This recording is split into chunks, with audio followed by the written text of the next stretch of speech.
오늘 말씀은 우리 마태복음 6장 14절로부터 24절까지 말씀입니다. 우리 함께 읽겠습니다.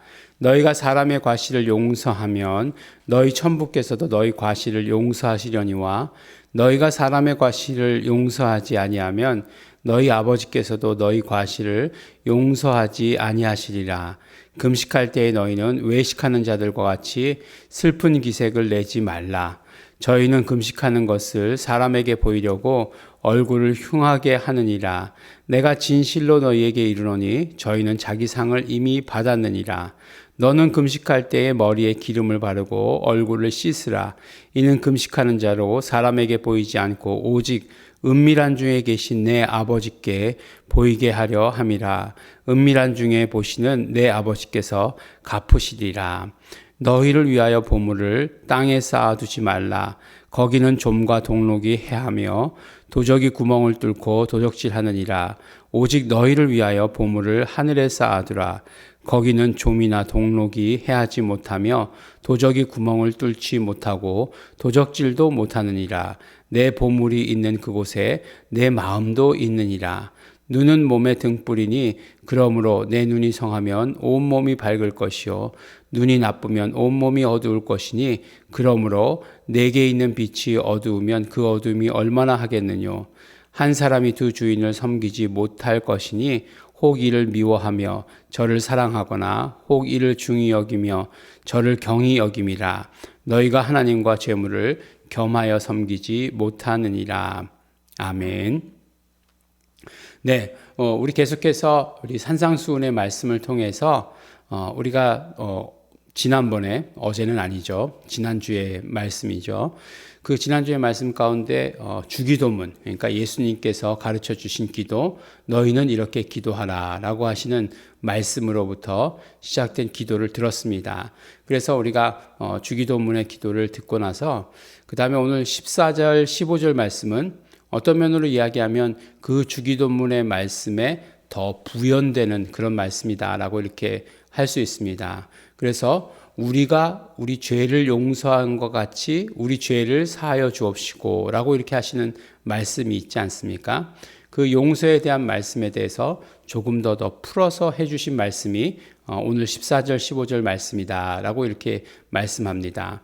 그러니까 너희가 사람의 과실을 용서하면 너희 천부께서도 과실을 용서하실 것이고 너희가 사람의 과실을 용서하지 아니하면 아버지께서 너희 과실을 용서하지 않으시리라 라고 이렇게 말씀하시는데 네, 그렇죠. 네, 하지만 하나님께서는 우리의 모든 죄를 용서하셨다는 데 있잖아요.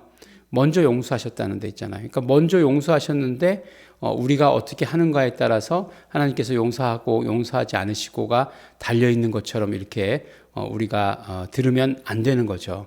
이 말씀은 무엇이냐면 우리가 어떻게 하면 하나님의 용서의 크기를 경험할 수 있는가. 내가 용서할 때라고 하는 거예요. 내가 용서할 때 결국 내가 용서받았다라고 하는 사실을 경험하게 된다라고 하는 것을 말씀해 주십니다.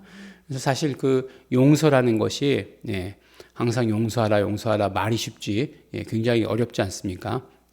내가 정말 너를 용서하지 않는 그 마음이 나의 삶의 원동력이었다. 내가 그동안 살아온 힘이었다. 라고 막 이렇게까지 말하고 싶은 사람이 있는데 그렇지 않습니다. 그렇게 다른 사람을 용서하지 못하는 것은 뭐라고요? 그런 예를 들잖아요. 자기가 수류탄을 쥐고 있는 것과 꼭 쥐고 안전핀을 뺀 수류탄을 쥐고 있는 것과 같다라고 이렇게 말씀합니다. 그래서 터져서 내가 미워하는 사람이 죽으면 더 좋겠지만 내가 먼저 죽는 거예요. 내가 먼저 죽는 것이고 내가 가장 사랑하는 사람이 죽는 것이고 그 어떤 폭파라고 하는 것은 결국은 내 삶에 가장 가까운 영역들을 망가뜨려 버린다라고 이렇게 말씀합니다. 그래서 용서하는 것 굉장히 우리의 삶에 있어서 중요하다 이렇게 말씀하죠. 정말로 이렇게 말씀으로 했을 때는 이게 그냥 도덕 선생님의 이야기 그냥 훈장 선생님의 이야기처럼 들릴지 모르지만 그러나 실제로적으로 우리 신앙생활에 있어서 굉장히 방해하는 부분이고 이 부분들을 우리가 용서함으로 말미암아 해결해야 된다라고 하는 것 우리 말씀해 주시고 계십니다. 그 다음에 이제 금식에 대해서 말씀하죠. 이제 그 외식하지 말라 시리즈죠. 처음에 구제할 때 외식하지 말라 그렇게 말씀하지 않았습니까? 그리고 뭐라고요? 기도할 때 외식하지 말라. 그래서 그 외식하는 기도, 그 다음에 그래서 이제 예수님께서 기도에 대해서 말씀을 해주시고, 그다음에 오늘은 금식에 대해서 말씀하실 때도 외식하지 말라라고 이렇게 말씀하고 있습니다. 이제 그 사람들에게 있어서는 금식이라고 하는 것은 결국은 우리가 이제 마치 주일에 11시에 예배를 드립니다라고 하는 것처럼 이들에게 있어서도 금식은 정해져 있는 것이었죠. 그래서 이제 금식을 하는 거죠. 근데 금식이라고 하는 것이 올바른 금식의 의미가 무엇이냐라고 하는 것을 말씀해 주시죠. 그래서 올바른 금식이라고 하는 것은 이웃을 얻는 것이 올바른 금식이다. 라고 이렇게 말씀합니다. 그러니까 다른 사람에게 보이려고 연기하듯이 금식하는 것, 그거 말고 참으로 금식하는 것은 이웃을 얻는 것이다. 그 다음에 두 번째, 자신의 참 모습을 발견하는 것이다. 라고 이렇게 이야기하죠. 그렇죠. 배고프면 인간의 가장 근본적인 모습이 드러나게 되는 거예요. 그래서 너의 모습이나 나의 모습이 같아지는 거죠. 예전에 그런 얘기를 들은 적이 있어요. 뭔가 이렇게 어른들 비즈니스 같은 거 하려고 할 때 목욕탕 같이 가면 비즈니스가 잘 된다 이렇게 얘기하더라고요. 왜 그러냐? 다 벗고 나면 너나 나나 마찬가지다. 그래서 거기서부터 이제 허심탄회한 이야기가 나온다. 이런 얘기를 들은 적이 있어요. 그런데 금식할 때에는 결국은 가장 줄인 모습, 가장 마른 모습을 통해서 그 자기 자신의 참 모습을 발견하게 되는 거죠. 정말 예수 그리스도 없이는 살 수 없는 그런 연약한 자기 모습을 발견해야 되는 것입니다. 그 다음에 이제 세 번째로 금식이라고 하는 것은 결국은 그렇기 때문에 용서하는 거죠. 그 용서와 이제 연결되어서 나왔는데 그렇기 때문에 용서할 수 있는 것이에요. 나의 연약한 모습, 너의 연약한 모습, 그것이 다 똑같구나라고 하는 것을 통해서 용서하는 거죠. 그것이 바로 금식의 올바른 의미다라고 이렇게 이야기합니다. 그래서 이제 금식 기도라고 얘기하는데 금식 기도라고 하는 말은 성경에 없습니다. 기도와 금식이에요. 기도와 금식이에요. 그러면 금식을 언제 했느냐? 금식을 언제 했느냐 보면 사도행전 13장에 보면 이제 안디옥 교회에서 바나바와 바울을 파송할 때에 선교사로 파송하는 거죠. 이방을 향한 선교사로 파송할 때에 그때 온 공동체가 함께 금식했다라고 이렇게 이야기하는 것을 보게 됩니다. 그리고 이제 마가복음 9장 29절이죠. 29절에 보면 병든 자를 치료할 때 예수님께서 뭐라고 말씀하시냐면 기도 외에는 이런 유가 나갈 수 없느니라 라고 이렇게 얘기하고 있는데 어떤 번역을 보면 뭐라고 말씀하냐면 그 부분이 기도와 금식 외에는 이런 유가 나갈 수 없느니라 라고 이렇게 말씀하고 있습니다. 그래서 치료할 때에도 바로 금식이라고 하는 것 알 수 있는 거죠. 그래서 이런 경우에 금식하는 거지 무슨 그런 얘기 있잖아요. 금식기도 자기 서원하는 것, 자기가 소원하는 것을 이루기 위해서 금식기도 한다. 어떤 자신의 기도를 관철시키기 위한 수단 결코 아니라고 하는 거죠. 하나님 깜짝 놀라실 거야. 내가 정말 굶으면 하나님께서 절절매실 걸 전혀 그거 신앙과 관계없는 행위다라고 하는 것이에요. 그러니까 우리가 계속해서 하나님을 섬기는 법에 대해서 말씀하고 있지만 하나님께서 정하신 방법으로 하나님을 섬기고 하나님께 기도하고 우리의 뜻을 아뢰는 것이지 자기의 어떤 주장을 가지고 자기의 생각을 가지고 하는 것 결코 아니라고 하는 사실이에요. 하나님께서 꼼짝도 안 하시면 어떻게 하겠습니까? 눈 하나 깜짝도 안 하시면 어떻게 하겠습니까? 근데 그게 사실이면 또 어떻게 하겠습니까? 그렇다는 것입니다. 그 금식에 대해서 내가 그냥 정말 그냥 깜짝 놀라도록 해야지 그런 것 아니에요.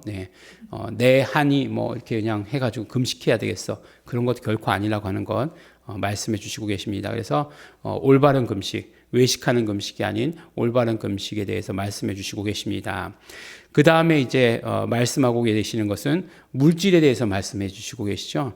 근데 물질에 대해서 말씀하실 때에 공통적으로 말씀해 주시는 것이 무엇이냐면 너희를 위하여예요. 너희를 위하여. 그렇지 않습니까? 우리는 하늘의 물질을 쌓으면서 하나님을 위하여라고 생각하는 경우가 있어요. 하나님이 받으시고서 하나님이 혼자서 흥청망청 다 쓰시는 건가? 이렇게 생각하는 경우가 있습니다. 그런데 성경에서는 물질에 대해서 말할 때 뭐라고 말씀하시냐면 너희를 위하여라고 이렇게 말씀하고 있어요. 그리고 너희 내일을 위하여라고 이렇게 말씀하고 있습니다. 보물을 어디다 쌓아두라는 거죠? 하늘에 쌓아두라라고 이렇게 말씀해 주시고 계시는 것이에요. 그러니까 너희를 위해서, 너희 내일을 위해서 보물을 하늘에 쌓아두라. 그곳에서는 아무도 도적질해 갈 사람도 없다라고, 녹슬지도 않는다라고 이렇게 말씀해 주시고 계시는 것이에요. 그러니까 하나님께서 말씀하시는 물질은 물질과는 뭐죠? 바로 너희를 위해서, 너희를 위해서. 그러니까 헌금하는 것 누구를 위해서예요? 나를 위해서예요. 나를 위해서라고 하는 사실을 우리가 분명히 알아가져야 됩니다. 이게 적금 들면서, 우리가 이 땅에 살면서 적금 들면서 은행을 위해서라고 생각하는 사람 계십니까? 아니죠. 네. 은행을 위해서라고 생각하는 분은 아무도 안 계실 거예요.